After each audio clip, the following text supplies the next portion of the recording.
Good morning, everybody. How the heck y'all doing this morning? She's a little cloudy. Look at that back there behind me, up in the sky. It's overcast, it's cloudy. It's a little dewy this morning, which is a good thing. Why?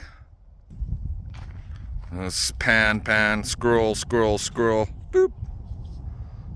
There, you can see the smoke coming off the burning barrel. A little bit of flame coming out of it. I lit up the garbage. That's the first time I've lit up the garbage to burn that barrel down. Oh, there's something inside that barrel. Anyway, that's the first time we've burnt garbage in there in like 2 months. So, anywho, had a phone call yesterday morning and had to run up to Saskatoon, and basically we were trucking yesterday. Didn't bring you guys along for any of that really. But what were we trucking? Well, we got to get it unloaded. That's what we were trucking. And no, we did not get this from KMK Sales. The phone call I got yesterday morning for trucking was from CP. She said, let's go check this out. So here we got a 2006 Kawasaki Mule, 4-wheel drive,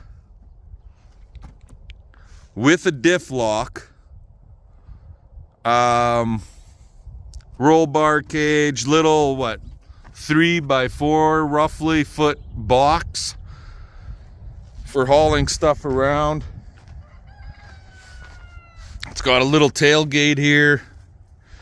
This little tailgate opens up. Actually, I haven't even opened the tailgate, but there's the tailgate.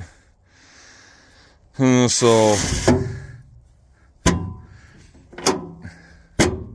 went up there, took a look at it.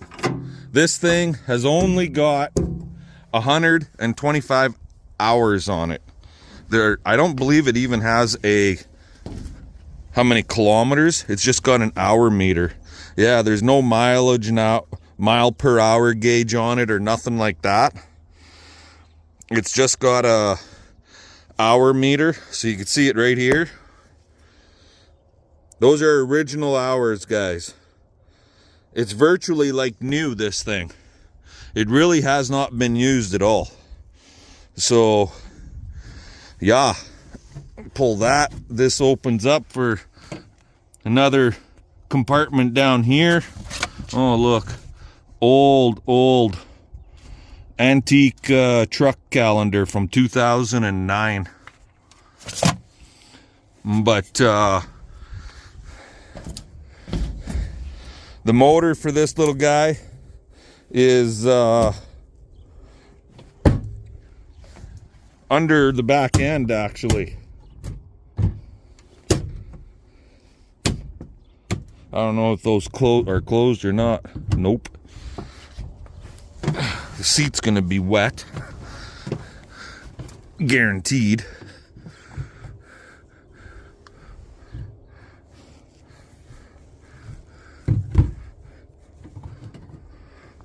Push that, do that, push that in. I don't know how that's supposed to close. I'll have to play with it. I haven't even really driven it. I really don't know squat about this little sucker, to be honest, guys. Seat belts. I know to lift the hood, or not the hood, to lift the box.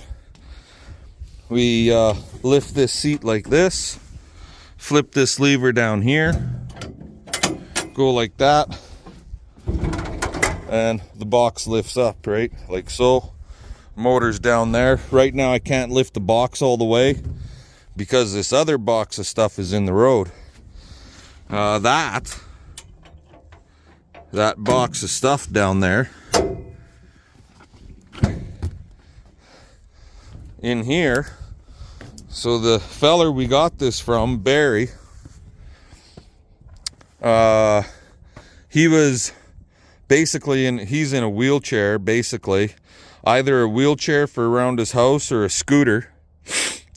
He doesn't get around very well at all. Had a stroke and it kind of, a few years back, and it kind of buggered him up. So this rack slides into the receiver hitch on the back end of this thing. And it has a ramp on the one side. I know it's upside down, guys, but anyway, you can see the rack here. And this is the ramp. So the ramp drops down to the side. That way he could drive his scooter or wheelchair up onto that. And it's supposed to carry like 500-pound load capacity. So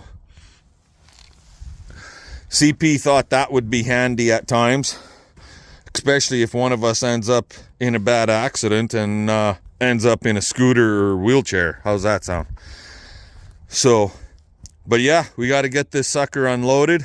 There's also a windshield for it and a cloth canopy that I'm going to throw back on it. I took all that off for the drive home. So yeah, we were on the road for basically all day. We left here at like 10 o'clock yesterday morning and never got back until after 7. So let's get her unloaded and I'll show it better to you guys off the trailer. Alrighty, so here we got her. I brought it up to the house, guys. Now, anywho, it's got headlights. I don't even know if those work. I haven't tried them. A couple of cup holders. There's some toot in there. I have no idea what it's for. It's been sitting for like friggin' 2 or 3 years. It hasn't moved, maybe even 5. They put a new battery in it. It's got half a tank of gas in it. By the gauge here, it says half a tank. And that's the gas that was in it from like 2, 3, 4, 5 years ago. So I'll have to throw a little bit of maybe some sea foam in there, burn that gas out of it. I guess I could just mix it up and throw some fresh stuff in too. This is the canopy for it. It's got a back plastic window, part of the canopy, and then the front window, which is actually part of this machine, folds. It breaks in half. It's got hinges right here, and I believe that's part of this machine anyways, and it goes on the front. It just goes into right here and here. All of this stuff, this Velcro that's kind of attached here and there and everywhere, is all part of that camouflage canopy thing. And also there's this and these 2 little brackets. I gotta pop those on. They go up here and then across to this side, and this fits in between, and there's a black canopy sunshade cover that goes on it. I took all of that stuff off for transporting it home because I didn't think this canopy, cloth canopy, would withstand the ride home. It would have got wrecked in the wind driving home at 115k an hour. Anyway, I'm going to start putting this stuff together and I'll bring you guys back once I get it all on. Talk to you then. Alrighty guys, so here's the canopy. It's just aftermarket type canopy. Same as, I believe, I don't know if this is factory or not, this plexiglass windshield, but Barry, the guy we got it from, he had this window taped all the way around just to stop air movement and moisture from getting inside there. I ended up, the tape is, well, it's not really sticking to the canvas part up along the edges, so I might end up putting another piece, new stuff on there. This side, the Velcro is stuck pretty good yet, but the other side there was a bunch of tape because the Velcro, two-sided Velcro stuff, like here, you can see where it's wanting to peel off. it's not wanting to stick worth a damn. And this is flopping because it's not wanting to stick. So we ended up, he had it taped down here also. Now the reason it comes down the sides like this, see here, this zipper goes all the way around.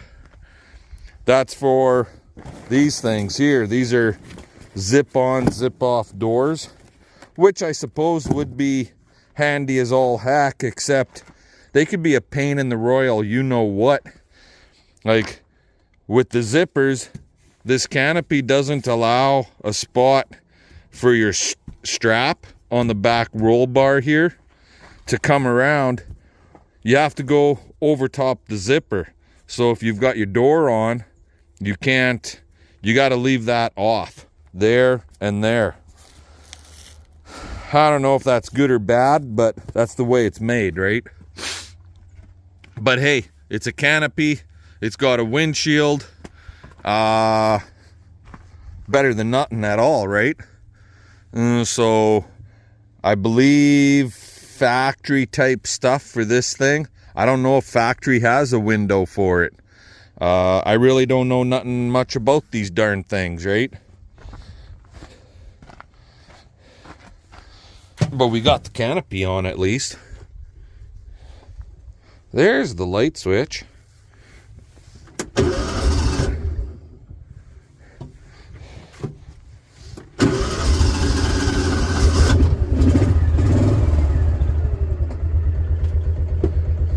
Light switch. Let's see if there's lights. Look at that. There's lights.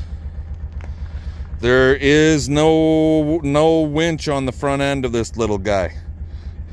She's a pretty basic plain Jane type of machine, right?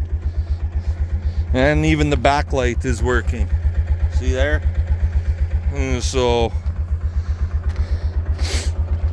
but for cow operation and just going out checking fields, checking cattle, I don't think you need real expensive stuff, right? Would definitely be handy to put a set of better lights, a big LED. Could stick that sucker right in here, an LED type light, plug it into there. Or maybe something, punch a hole through the canopy or some damn thing and have it on top the roof. That could be quite handy. But hey, it's a start. It's a beginner series for us. That's for damn sure. Now, I got that on. Let's find out how the little rack in the back. I'm going to talk to CP and see if she wants me to assemble that sucker, because it's brand new, still in the box. It's never been opened. The guy never ever used it. He ended up getting a van with a wheelchair ramp in the van, and that's what he uses. So, see, my tires are low on air, but whatever. I'm going to check with CP and see if she wants me to get that rack assembled. And if she does, then I can assemble the rack here right away. And we don't have to use it right now. We can just put it in storage and then use it later on. The rack could be handy for deer hunting season, right? Okay, before I forget, shut those off.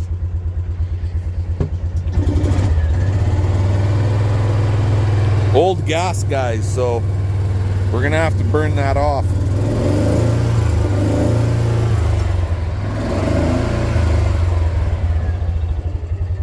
And no horn, but we have a differential lock, differential gear, unlock and lock. Over here we have two-wheel drive. See there? Two-wheel. Or four-wheel. That's four-wheel locked in. So two-wheel is up at the top.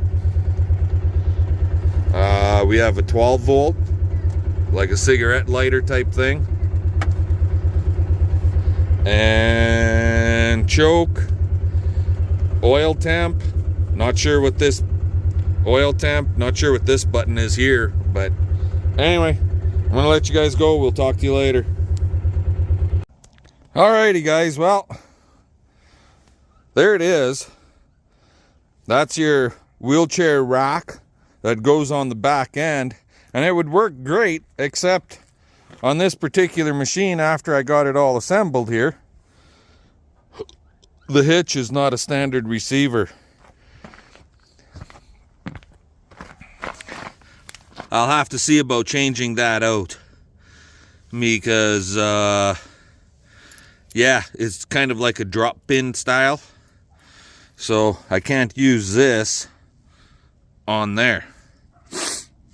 Anywho, but there it is, right? So basically the whole idea here is this thing would slide into the receiver of your quad or your side-by-side in this case. This little ramp would flip over, drop down to the side, and you drive your wheelchair on or roll it on. Then this ramp comes up and it would stick up in the air like so.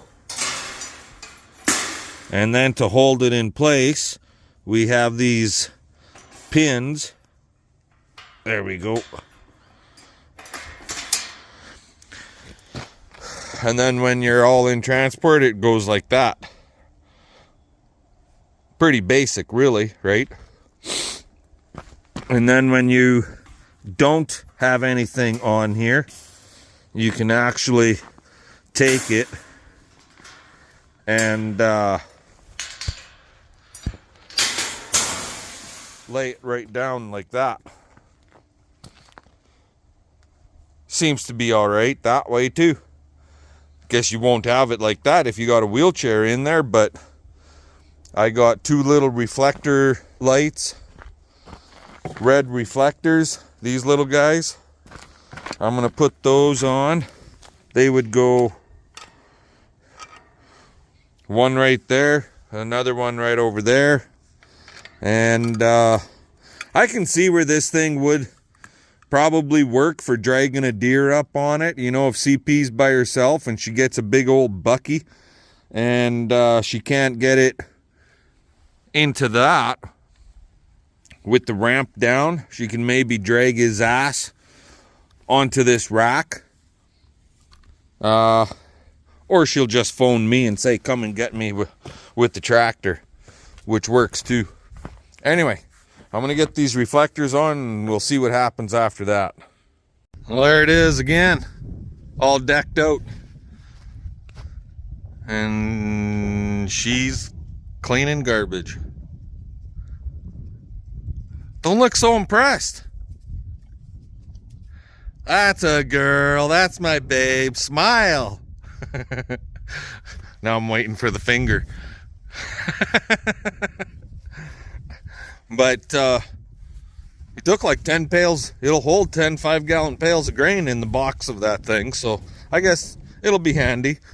Anyway, what's going on now? Well, that's Big Blue. That's Big Blue's front end loader.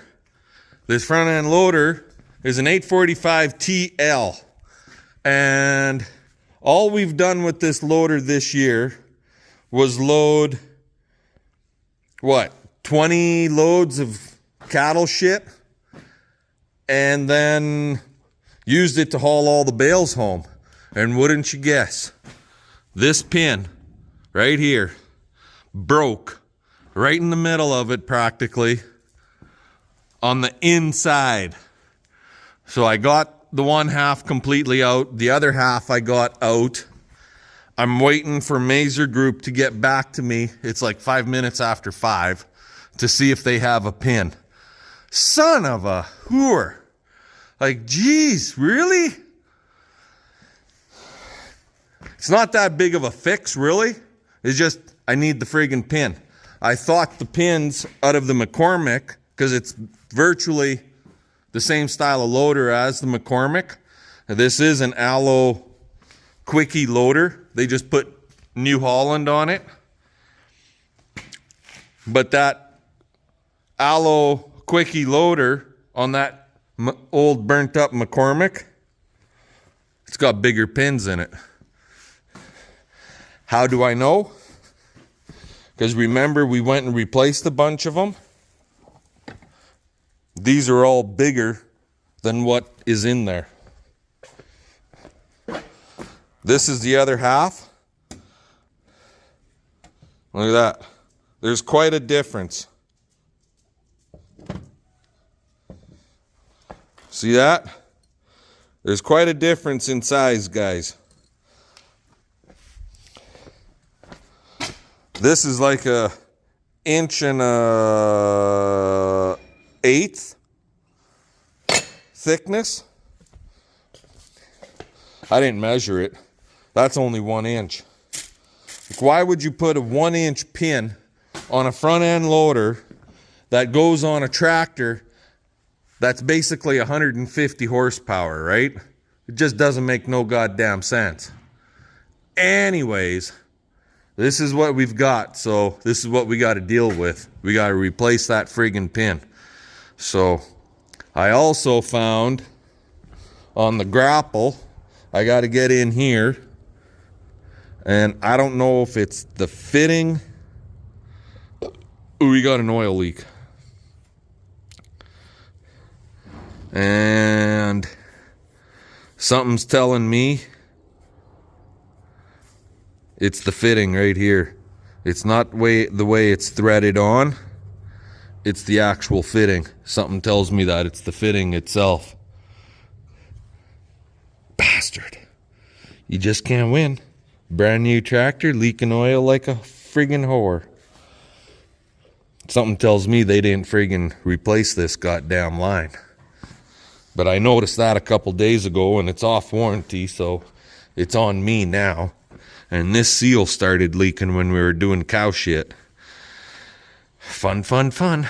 I can live with that seal leaking, but that bugger right there, I think I'm going to end up having to pull that line and getting a new one. Okay, going to let you guys go. I'm waiting for a phone call. Talk to you later.